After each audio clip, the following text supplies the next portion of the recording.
Maritimers, demi menyebarluaskan edukasi bagi seluruh masyarakat, khususnya masyarakat Provinsi Maluku yang merupakan masyarakat Provinsi Kepulauan, Stasiun Meteorologi Kelas 4 Maritim Ambon menghadirkan podcast Cetar, Cerdas Bersama Stamar. Baiklah, ada pepatah mengatakan, pelaut yang hebat tidak dilahirkan dari lautan yang tenang. Tetapi kalau lautannya lagi huru-hara dangdut juga harus was-was ya Kak? Betul. Karena ini berkaitan dengan nyawa ya Kak ya, dan keselamatan. Untuk itu, laut huru-hara ini tidak jauh dari kata gelombang ya Kak ya? Ya, gelombang itu sangat penting ya kan, apalagi di maritim sendiri. Betul sekali Kak. Untuk itu sudah hadir bersama dengan saya Kak Salsa. Halo Kak. Halo David. Baiklah, Kak Salsa ini merupakan salah seorang forecaster yang handal dan terpercaya dari Stasiun Meteorologi Maritim Ambon. Saya sangat tersanjung dengan pujian itu. Baiklah Kak, di saat ini kita akan berbicara mengenai gelombang laut ya Kak, bukan gelombang cinta. Oke, kalau Betul, gelombang Kak. cinta nanti episodenya tersendiri saja. Betul, nanti ada episode onta namanya, obrolan santai. Oke. Baiklah Kak, kita akan berbicara mengenai gelombang. Kira-kira Kak, apa sih faktor yang mempengaruhi tinggi gelombang itu sendiri Kak? Untuk tinggi gelombang sendiri itu ada beberapa faktor. Yang pertama itu ada kecepatan angin. Jadi kalau kecepatan anginnya semakin tinggi, maka gelombangnya ini akan semakin besar. Nah, tapi tidak hanya kecepatan angin saja yang kita ini lihat, terus juga ada durasi angin, berapa lama angin itu bertiup. Jika kalau angin itu bertiup cukup lama, terus angin bertiup cukup lama, kecepatan angin yang tinggi itu juga bisa mempengaruhi gelombang. Jadi gelombangnya akan lebih besar.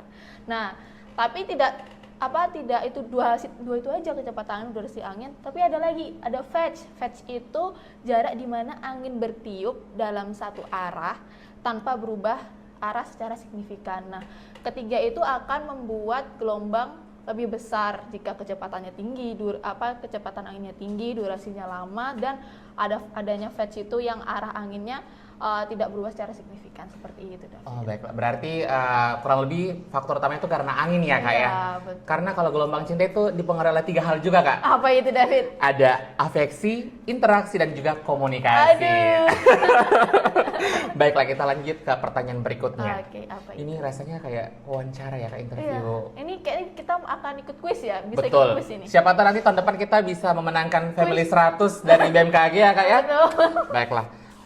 Tadi berbicara mengenai tinggi gelombang ya Kak ya. Iya. Kira-kira apa sih pentingnya kategorisasi atau klasifikasi tinggi gelombang sendiri Kak? Dan di BMKG sendiri ketika kita mengeluarkan seperti peringatan dini dan sebagainya itu kan ada kategorisasi tinggi gelombangnya Kak. Kira-kira di BMKG sendiri ada berapa kategorisasinya sih Kak? Klasifikasi tinggi gelombang itu penting ya. Itu untuk mengetahui bagaimana kondisi dan keadaan laut saat ini, seperti itu.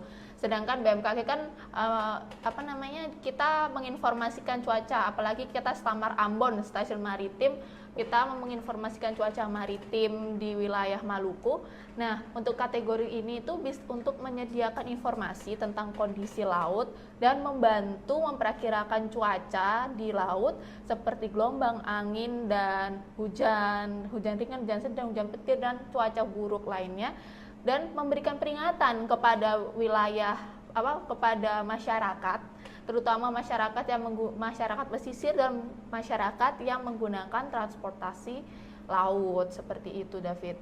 Nah, untuk klasifikasi ya? Iya, klasifikasinya. Klasifikasi di BMKG sendiri itu ada beberapa klasifikasi, yaitu kayak gelombang tenang itu tingginya sekitar 0 sampai 0,5 meter, gelombang rendah ada 0,5 sampai 1,25 meter, ada gelombang sedang 1,2 sampai 2,5 meter. Mungkin bisa lebih jelasnya ada di sini nanti.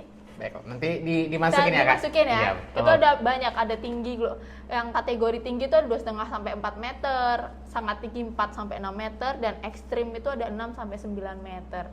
Nah, untuk di Maritim Ambon sendiri, peringatan dini tinggi gelombang itu kalau gelombangnya itu sudah mencapai sedang hingga tinggi, sangat tinggi maupun ekstrim, biasanya seperti itu tadi. Baiklah, untuk itu Kak, karena ada orang yang bilang practice makes perfect, ya, jadi kita akan langsung mencoba untuk belajar bersama.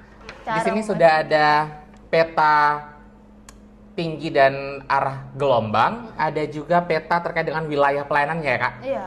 Nah, di sini mungkin Kak Salsa bisa bantu untuk mengajarkan sobat maritim yang di rumah. Oke.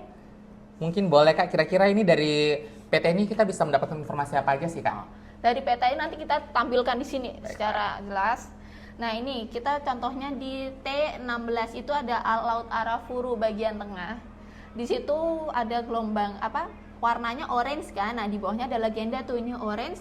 Nah yang dekat orange ini nominal ya. Nilainya 2 sampai 2,5 meter. Nah 2 sampai 2,5 meter itu kategori gelombangnya berada di gelombang sedang, yang mana 1,25 sampai 2,5 meter dan 2 sampai 2,5 meter ini termasuk dalam kategori gelombang sedang. Termasuk dalam rentang nilai kategori sedang ya Kak ya? Iya, betul, seperti itu. Kalau sedang itu berarti udah harus waspada ya Kak Itu ya? kalau udah sedang, biasanya kalau udah gelombangnya sedang, kami langsung mengeluarkan peringatan dini seperti itu, karena itu ya lumayan berbahaya, apalagi untuk ya orang yang berada di yang menggunakan transportasi laut dan lain-lain seperti itu. Baiklah Kak, kemudian untuk arah gelombangnya ini kira-kira bacanya kayak gimana Kak? Nih kalau arah gelombang ini tanda panahnya menuju mana ini? Barat laut ya, berarti arah gelombangnya dari tenggara menuju ke barat laut seperti itu. David, yang tetap ya yang di T16 Laut Arafuru bagian tengah seperti itu. Baiklah. Itu salah satu contohnya. Salah satu contohnya. Dan bagi sobat maritim yang ingin mengakses terkait dengan peta gelombang, bisa melihat pada OFS BMKG ataupun Inawis yang nanti linknya akan saya tampilkan di video ini. So that's all for this episode ya Kak ya, terkait dengan edukasi gelombang. Untuk itu mungkin pepatah yang di awal tadi akan berubah Kak. Oke, jadi apa itu pepatahnya? Pepatahnya akan menjadi pelaut yang hebat adalah pelaut yang cerdas cuaca maritim. Let's close this podcast with Maritimers, informasi edukasi Tabea.